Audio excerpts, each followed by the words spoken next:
Bienvenido a este rincón de historias de medianoche.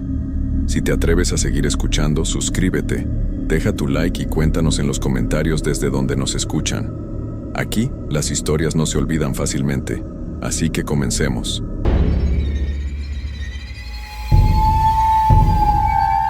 Siempre he creído que los lugares guardan memoria, que las piedras, la tierra y hasta el aire pueden conservar los ecos de lo que una vez pasó. Los cementerios, en particular, son sitios donde el velo entre nuestro mundo y el más allá es más delgado. No es superstición, es algo que he aprendido a respetar después de lo que viví. Mi nombre es Carlos Mendoza Herrera, y vengo de un pequeño pueblo en Michoacán llamado Santa Clara del Cobre. Lo que voy a contarles no es una historia inventada.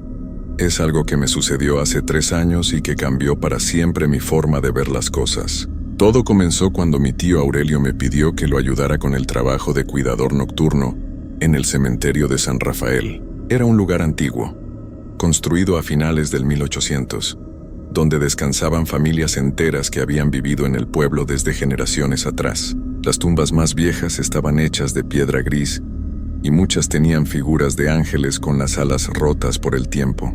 Los árboles crecían torcidos entre las lápidas, como si algo los obligara a doblarse de maneras extrañas. Mi tío llevaba 15 años trabajando ahí. Era un hombre callado, de pocas palabras, pero siempre me había parecido fuerte. Cuando me propuso el trabajo noté algo diferente en sus ojos, una preocupación que no había visto antes. Me dijo que necesitaba a alguien de confianza, alguien de la familia, porque las cosas se habían puesto raras en el cementerio. No me explicó qué tipo de cosas, pero la paga era buena, y yo necesitaba el dinero. La primera noche llegué a las 8 de la tarde. El cementerio estaba rodeado por un muro de piedra de casi 2 metros de altura, con una reja de hierro oxidado que chirriaba cada vez que la abríamos. Había una pequeña caseta de vigilancia cerca de la entrada, donde mi tío guardaba sus cosas y donde podíamos descansar durante las rondas nocturnas. «Mira, Carlos», me dijo mientras me mostraba el lugar. «El trabajo es sencillo. Caminamos por todo el cementerio cada 2 horas. Revisamos que no haya personas extrañas o animales que puedan dañar las tumbas. Llevamos esta linterna y anotamos todo en el cuaderno». Me entregó una libreta vieja y manchada donde se registraban las rondas. «Pero hay algo importante que debes saber», agregó con voz seria. «Nunca, por ninguna razón, te acerques a la sección del fondo, la parte donde están las tumbas más antiguas, cerca del árbol grande de ceiba». Le pregunté por qué, pero solo movió la cabeza. «Es mejor que no lo sepas todavía. Solo confía en mí y mantente alejado de ahí, especialmente después de la medianoche». Las primeras horas pasaron sin problemas. Caminamos juntos por los senderos principales, alumbrando entre las tumbas. El lugar estaba silencioso. Solo se escuchaba el viento moviendo las hojas secas y el sonido lejano de los perros del pueblo. Pero había algo en el ambiente que me ponía nervioso. Una sensación de que alguien nos observaba desde las sombras. A las 11 de la noche mi tío me dijo que fuera a la caseta mientras él hacía una ronda rápida. «Solo voy a revisar la parte del frente. Quédate aquí, y si escuchas algo raro, no salgas. Espérame». Me quedé sentado en la silla de plástico de la caseta, tratando de leer una revista vieja para pasar el tiempo, pero no podía concentrarme. Cada ruido me sobresaltaba: el crujir de una rama, el roce de algo contra el muro. Hasta mi propia respiración me sonaba demasiado fuerte en el silencio de la noche. Pasaron 20 minutos y mi tío no regresaba. Empecé a preocuparme. Tomé la linterna de repuesto y salí de la caseta para buscarlo. Seguí el sendero principal, alumbrando a ambos lados, llamándolo en voz baja para no perturbar el descanso de los que ahí dormían. Fue entonces cuando escuché un sonido que me heló la sangre. Era como un lamento, pero no humano. Un quejido largo y profundo que venía de la parte trasera del cementerio, exactamente de la zona que mi tío me había prohibido visitar. El sonido se repetía cada pocos segundos como si algo o alguien estuviera sufriendo ahí atrás. Mi primer instinto fue correr hacia la caseta y esperar a que regresara mi tío. Pero algo más fuerte me empujaba hacia aquel lugar, una curiosidad que no podía controlar. Además, ¿y si mi tío estaba en problemas? ¿Y si necesitaba mi ayuda? Caminé lentamente hacia la sección prohibida. Los lamentos se hacían más fuertes a medida que me acercaba. La luz de mi linterna temblaba porque mis manos no podían mantenerse quietas. Las tumbas de esa zona eran diferentes, más viejas, más deterioradas. Algunas tenían cruces de hierro tan oxidadas que parecían a punto de desmoronarse. Otras eran solo montículos de tierra con piedras pequeñas para marcar el lugar. Y ahí, junto al árbol de ceiba que mi tío había mencionado, vi algo que me dejó paralizado. Era una figura de mujer, vestida completamente de negro, arrodillada frente a una tumba sin lápida. Su cabello largo y gris caía como una cortina sobre su rostro, y sus manos pálidas estaban extendidas sobre la tierra como si estuviera acariciándola. Pero lo más extraño era que parecía transparente. Podía ver a través de ella las ramas del árbol que estaban detrás. Los lamentos venían de ella.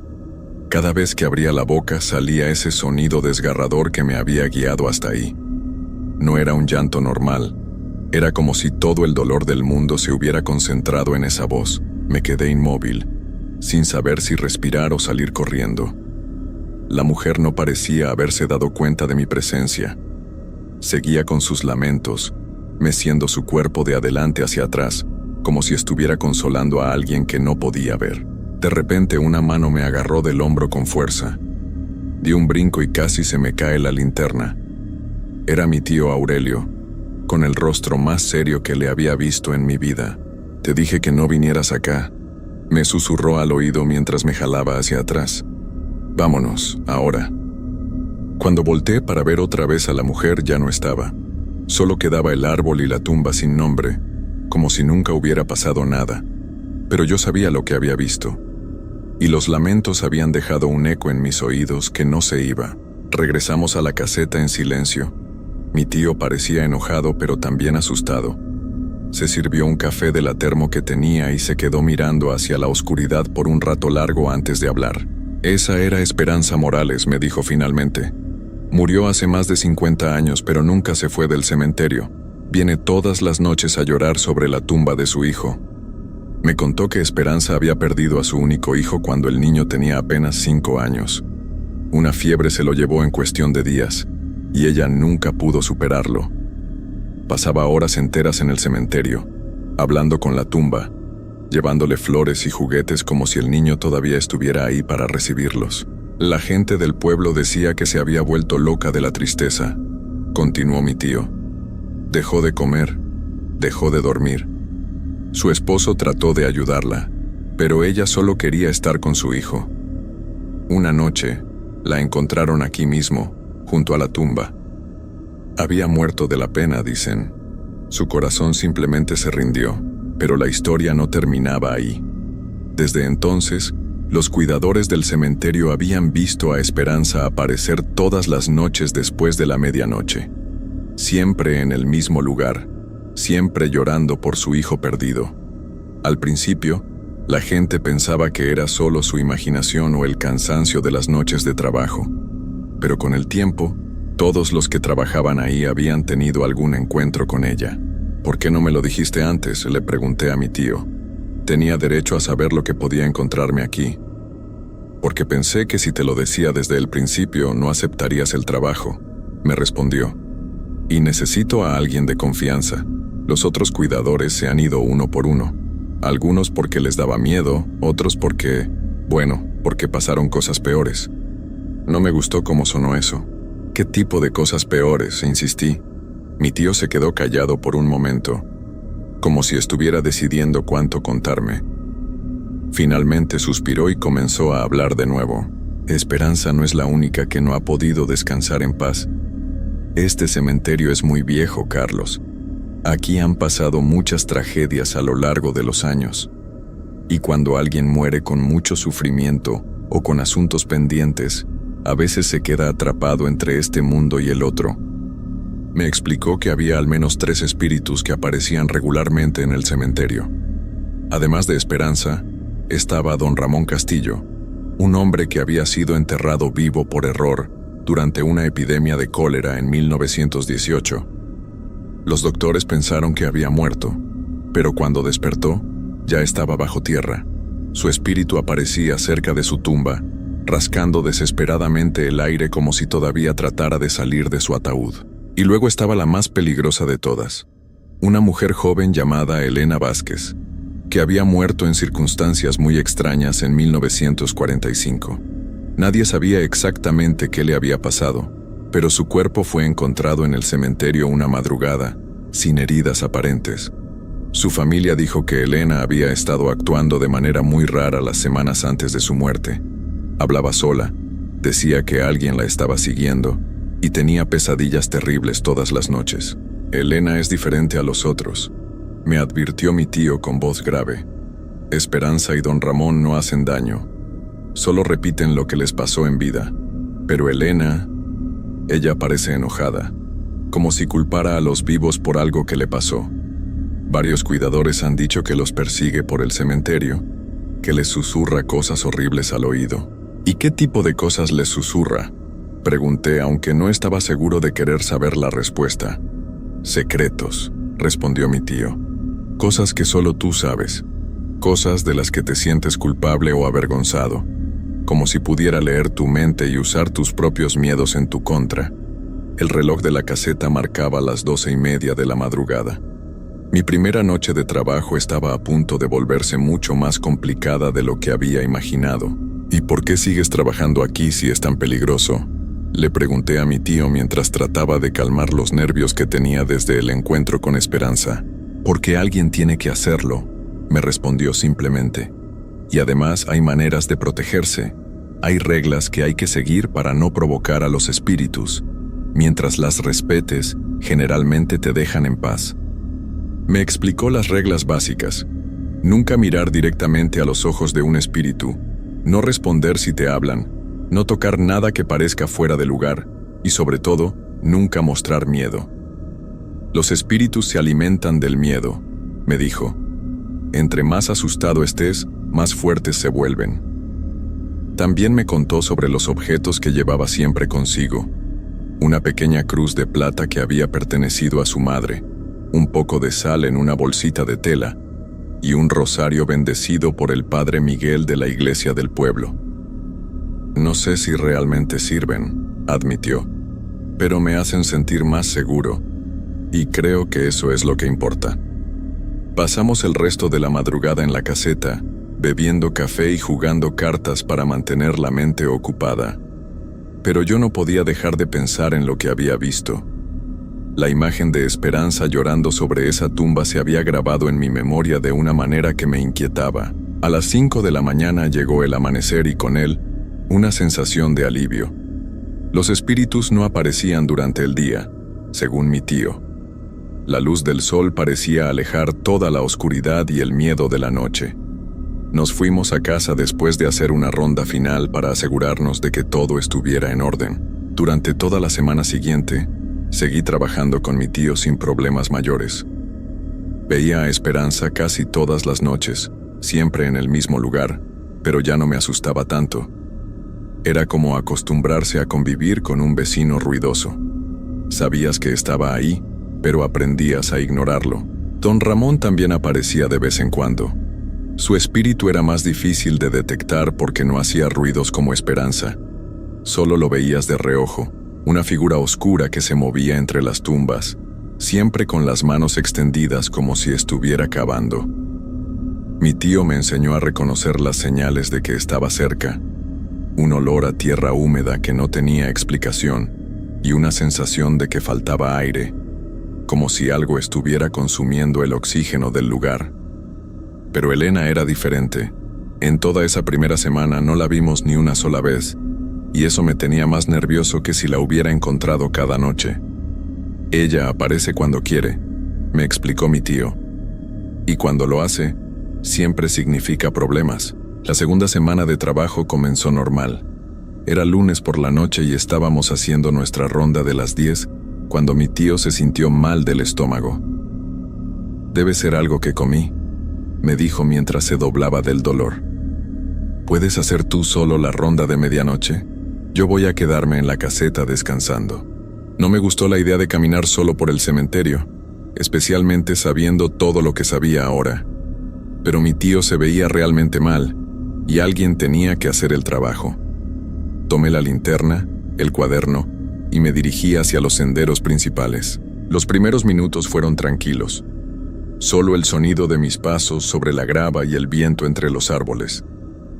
Revisé la sección del frente, la parte central donde estaban las tumbas más nuevas, y luego me dirigí hacia el lado este del cementerio. Todo parecía normal. Fue cuando iba de regreso hacia la caseta que las cosas comenzaron a ponerse extrañas. Primero fue una sensación, como si alguien caminara detrás de mí. Me detuve varias veces para voltear, pero no había nadie ahí. Después comencé a escuchar pasos que no eran los míos. Un sonido suave, como pies descalzos sobre la tierra. Traté de seguir las reglas que mi tío me había enseñado.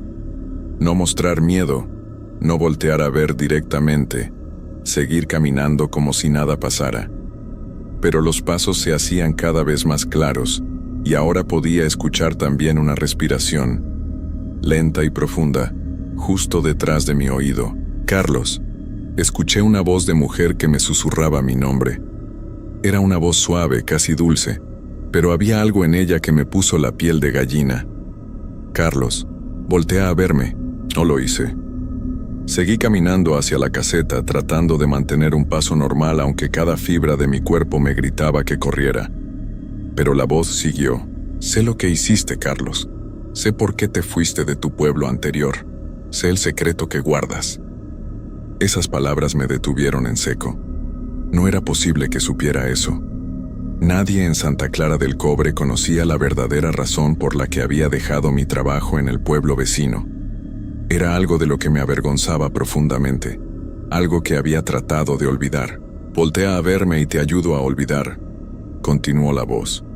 Te ayudo a que el dolor se vaya para siempre. Era Elena. Tenía que ser ella. Mi tío me había advertido que usaba los secretos de las personas en su contra, pero no había imaginado que pudiera saber cosas tan personales. ¿Cómo era posible? La tentación de voltear era casi irresistible.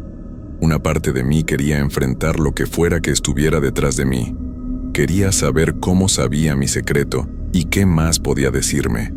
Pero otra parte, la parte que había escuchado los consejos de mi tío, me mantenía caminando hacia adelante. No puedes huir para siempre, Carlos. Los secretos tienen peso. Te hundes más cada día que pasa. Yo puedo liberarte de esa carga. Sus palabras me dolían porque tenían algo de verdad. Sí cargaba con algo que me hacía sentir culpable todos los días. Y sí había huido a Santa Clara del Cobre para escapar de eso, pero sabía que voltear a ver a Elena no iba a resolver nada. Solo iba a empeorar las cosas. Logré llegar a la caseta sin voltear, pero las manos me temblaban tanto que apenas pude abrir la puerta. Mi tío estaba dormido en la silla, pero se despertó en cuanto me vio entrar. ¿Qué pasó?, me preguntó al ver mi estado. Te ves como si hubieras visto un fantasma. Era Elena, le dije mientras me dejaba caer en la otra silla. Me siguió durante toda la ronda, sabía cosas que no debería saber. Mi tío se puso serio de inmediato. ¿Qué tipo de cosas? No quería contarle mi secreto, pero necesitaba que entendiera lo que había pasado. Algo que hice antes de venir aquí, algo de lo que nadie más sabe. Elena se vuelve más fuerte cuando encuentra a alguien con secretos pesados, me explicó. Es como si pudiera alimentarse de la culpa y la vergüenza. Entre más grande sea tu secreto, más poder tiene sobre ti. ¿Y qué puedo hacer?, le pregunté. ¿Cómo me libero de ella? Mi tío se quedó callado por un momento muy largo. Cuando finalmente habló, su voz tenía un tono que no me gustó para nada. No lo sé, Carlos. De todos los cuidadores que se han ido, la mayoría se fueron por culpa de Elena.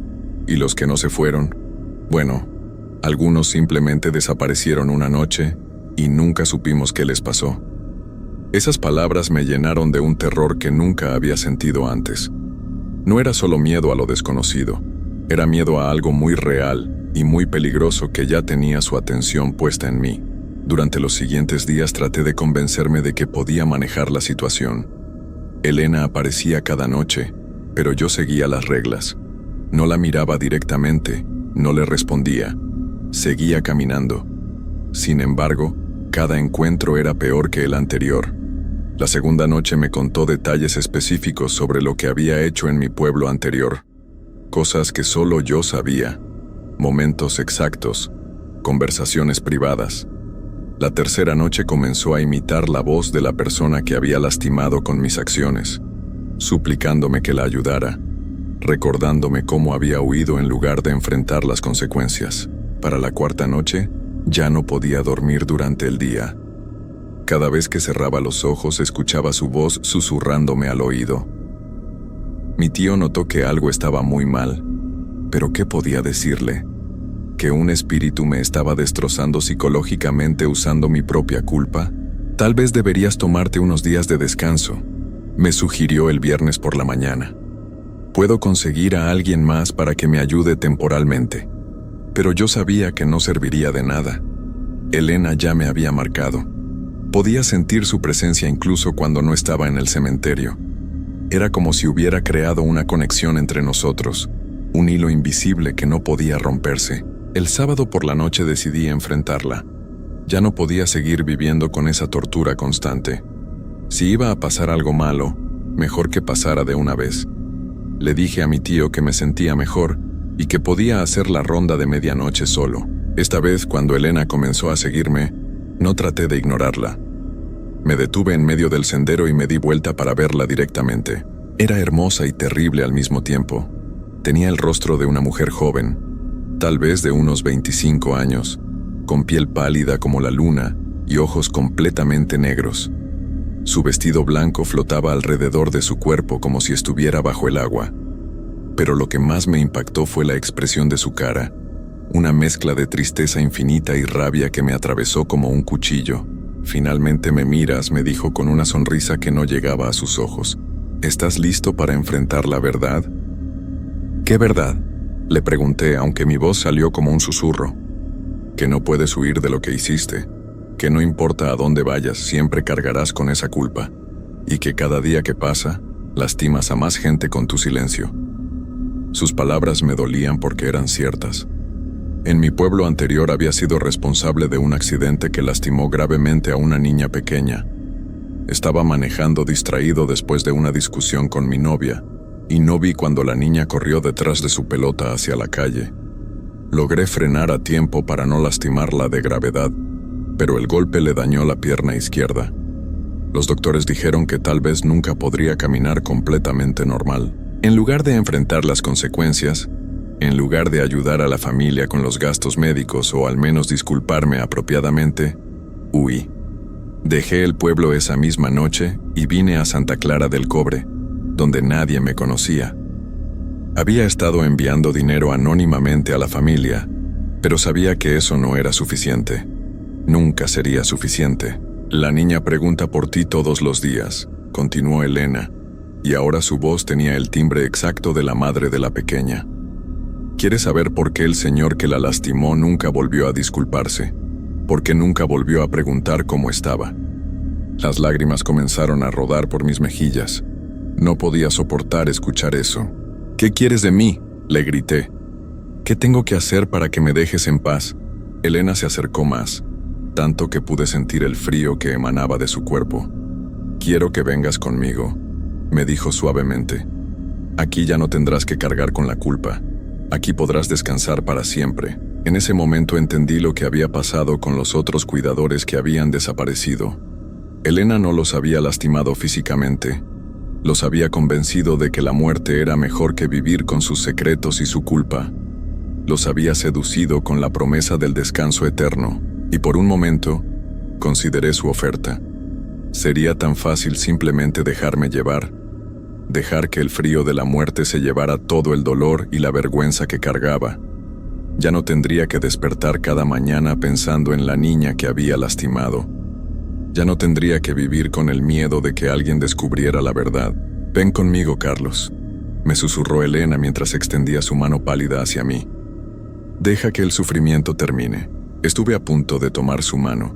Mis dedos casi rozaron los suyos, pero en el último segundo algo me detuvo. No fue valentía ni esperanza. Fue la imagen de la niña que había lastimado, preguntándose por qué nunca había vuelto. Si moría aquí, Si desaparecía como los otros cuidadores, ella nunca sabría la verdad. Nunca recibiría una disculpa real. Retiré mi mano y di un paso atrás. No, le dije a Elena.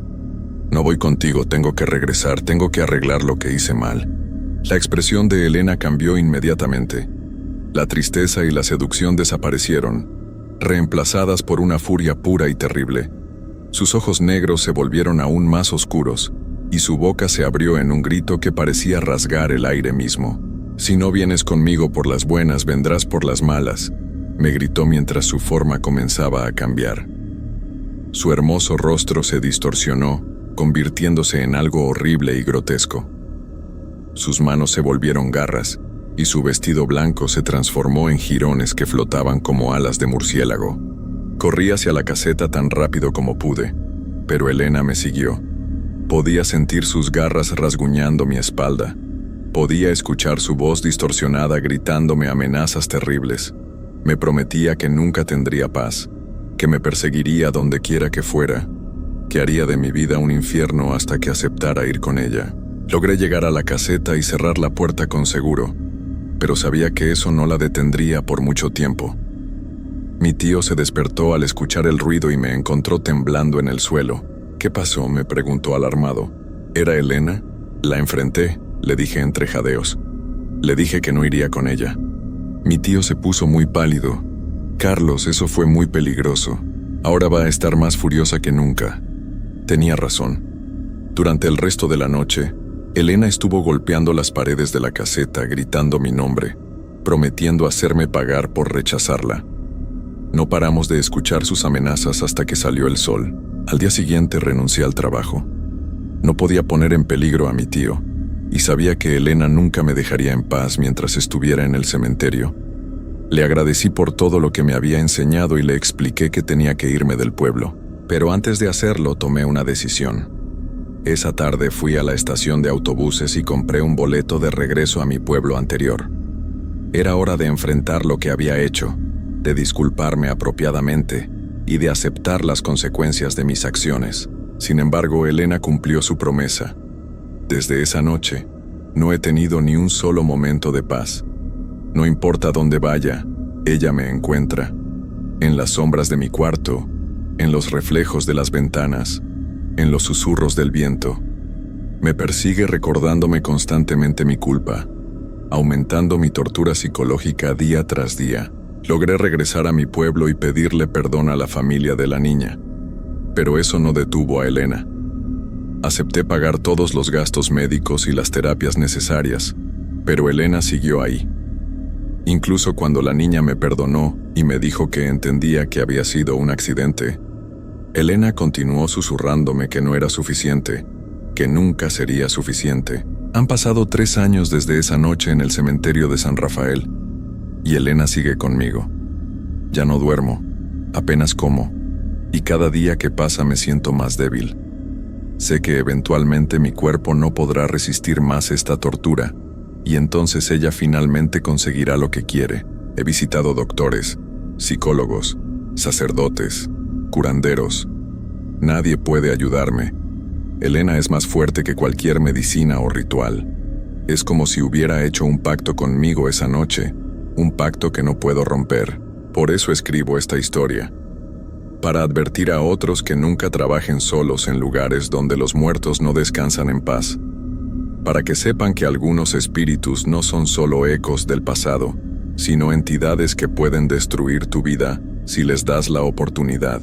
Y para que entiendan que hay secretos que es mejor no cargar solos, porque hay cosas en la oscuridad que se alimentan de la culpa y la vergüenza, y una vez que te encuentran, nunca te dejan ir. Elena está aquí conmigo ahora mismo, mientras escribo estas últimas líneas.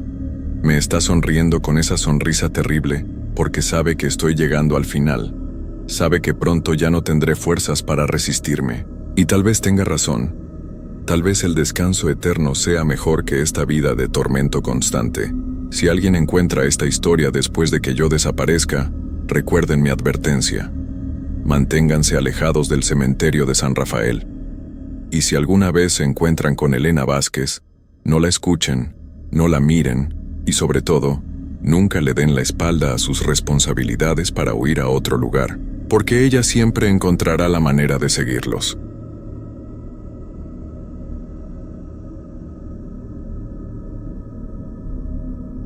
Mi nombre es Sebastián, y lo que viví en el Día de Muertos de aquel año nunca lo olvidaré. A lo largo de mi vida, había escuchado muchas historias sobre esa fecha, leyendas que se contaban alrededor de una fogata, relatos de espíritus que regresaban a casa para visitar a sus seres queridos, pero siempre pensé que todo eso eran cuentos populares, cosas de la gente mayor para asustar a los niños. Sin embargo, después de lo que ocurrió esa noche, ya no estoy tan seguro de nada. Era el 1 de noviembre, el Día de Muertos, y como todos los años mi familia había montado un altar en casa. Lo decorábamos con flores de cempasúchil, velas, calaveritas de azúcar, pan de muerto y fotos de nuestros antepasados. En el altar había también algunas frutas y bebidas favoritas de los difuntos, como mi abuelo, que solía tomar tequila todos los días. Esa noche, mi madre me pidió que fuera al pueblo a comprar más velas, ya que algunas de las que teníamos ya se estaban consumiendo rápidamente. El pueblo está a unos 15 minutos caminando de nuestra casa, así que decidí ir caminando. El aire estaba fresco y las calles parecían más tranquilas de lo usual, como si la gente estuviera reunida en sus hogares, celebrando en privado. A medida que avanzaba por el camino empedrado, noté que las sombras parecían moverse con mayor facilidad de lo habitual. La luz de las farolas era tenue, pero iluminaba lo suficiente para darme la sensación de estar siendo observado, algo que no había sentido en los años anteriores. Al llegar al mercado del pueblo, me encontré con varias personas, la mayoría con velas en las manos, caminando hacia el cementerio para poner ofrendas a sus muertos. Saludé a algunas de las caras conocidas, pero en ese momento algo extraño me llamó la atención.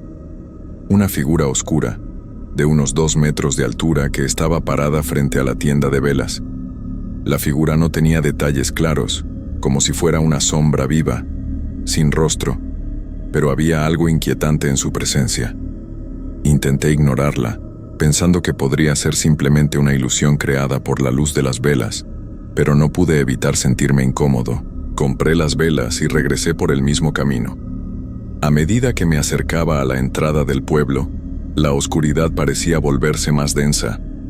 La luz de las farolas parpadeaba más a menudo, y el viento hacía que las hojas secas se movieran de una manera extraña, como si algo las empujara.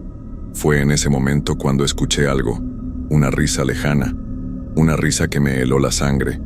No era una risa humana, sino una risa burlona, profunda, como la de alguien que sabe algo que tú no sabes. Me detuve en seco, intentando identificar de dónde venía el sonido. Miré a mi alrededor, pero no había nadie cerca. Me sentí tonto por haberme asustado, así que continué mi camino, apurando el paso. Sin embargo, la risa se fue acercando, como si alguien me estuviera siguiendo. Al dar la vuelta a una esquina, vi algo que me paralizó por completo. La figura oscura, la misma que había visto en el mercado, estaba allí, parada en medio del camino. Esta vez, la figura no estaba quieta.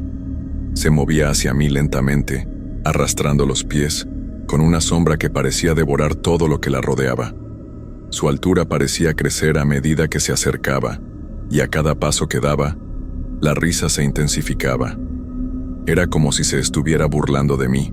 Intenté darme la vuelta y correr, pero mis piernas no respondían. Estaba atrapado en esa sensación de miedo paralizante, como si mi cuerpo ya no me perteneciera. En ese momento, escuché una voz suave, casi susurrante, que me decía: «Es el momento, Sebastián. Ellos te están esperando». La voz era clara, pero provenía de todos lados, como si todo el pueblo estuviera hablando al mismo tiempo. Y entonces, la figura se detuvo frente a mí, y de repente, todo a mi alrededor se apagó. Las luces de las farolas se extinguieron, el viento cesó, y no pude escuchar ni un solo sonido.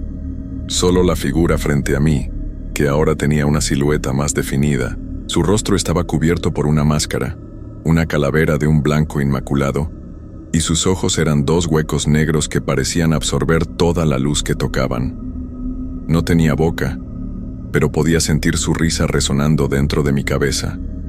Era como si estuviera en mis pensamientos, como si quisiera que entendiera algo que aún no comprendía. La figura levantó una mano y de entre las sombras apareció una puerta antigua, desgastada, que parecía salir de la nada. La voz susurrante volvió a hablar. «Pasa por aquí, Sebastián. Es el único camino». A pesar del terror que sentía, algo me impulsó a dar un paso hacia la puerta. ¿Qué era lo peor que podía pasar? ¿Acaso ya no había algo más allá de la muerte? No sabía qué hacer, pero mi cuerpo caminaba solo, como si estuviera bajo el control de esa presencia.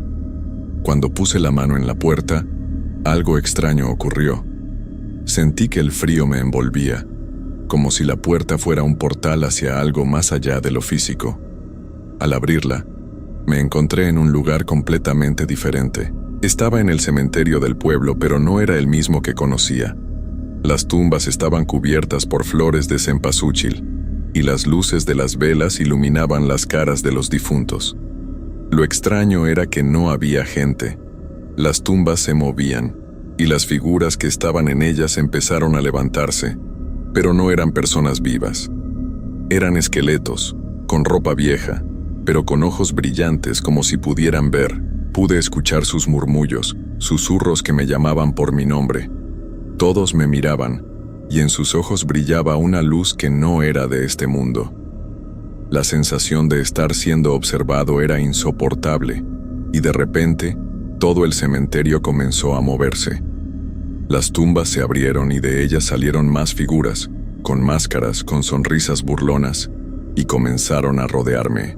Era el Día de Muertos, pero lo que experimentaba no tenía nada que ver con lo que me habían contado. Era como si los muertos de esa noche estuvieran despiertos, celebrando su regreso al mundo de los vivos, y yo era parte de esa celebración, un espectador que no podía escapar. Intenté correr, pero las sombras me atrapaban. Sus risas se mezclaban con el viento, y no pude evitar sentir que estaba perdiendo algo muy importante. No sabía si estaba soñando o si realmente había cruzado algún tipo de límite entre el mundo de los vivos y los muertos. Las figuras me rodearon y todo se apagó. Desperté en el suelo, en medio del camino hacia mi casa. Las primeras luces del amanecer comenzaban a iluminar las calles, y el pueblo estaba tranquilo, como si nada hubiera pasado. No sabía si había sido una pesadilla, pero algo dentro de mí me decía que no lo era. Las risas seguían resonando en mi cabeza, y la sensación de estar siendo observado nunca desapareció. Desde esa noche, nunca he vuelto a ser el mismo. Cada vez que llega el Día de Muertos, algo dentro de mí se tensa, y aunque intento olvidar lo que sucedió, siempre siento que ellos, los muertos, me están esperando.